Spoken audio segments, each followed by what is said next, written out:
Lord, salamat sa laging pag-alalay sa akin sa araw-araw.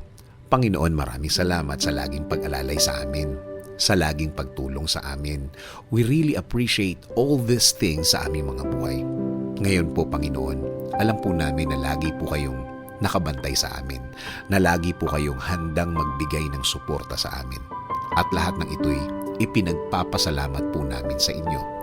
Aaminin po namin sa inyo, Panginoon, na hanggang ngayon po ay kailangan namin ng tulong nyo, na sa panahon ngayon, feeling po namin na mas bumibigat ang mga problemang dumadating sa aming mga buhay.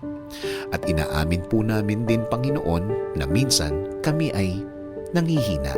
At feeling po namin, Lord, na paggrabe ng paggrabe ang aming sitwasyon ngayon. Na alam din namin na masama din ang epekto sa aming pamilya. Pero Lord, as always, the more na namumroblema kami, the more na mas lalakasan at mas patitibayin namin ang aming faith, na mas maniniwala kami na hindi kami nag-iisa sa mundong ito. Dahil nagawa nyo ng baguhin ang sitwasyon namin dati. Alam po namin na mangyayari po ulit yun. Alam po namin na tutulungan nyo po kami ulit. Kaya ang mga araw na dadating ay magiging iba. Kaya ang mga linggong darating ay magiging iba. Mas maniniwala at mas magtitiwala kami. Habang humihirap ang sitwasyon namin, mas lalakihan namin ang faith namin sa inyo, Panginoon. Titingin kami sa inyo, mas magfo-focus kami sa inyo. Dahil parang lumalaki ang problema kung dito kami nakatingin. Kung dito kami nakafocus, mas natatakot kami, mas nag-aalala kami. Kaya ito ay mag-iiba tulad ng dati. Dahil alam namin, Lord, that we can trust your love, we can trust your blessings, and we can trust your faithfulness. And we know that your presence in our lives is more than enough.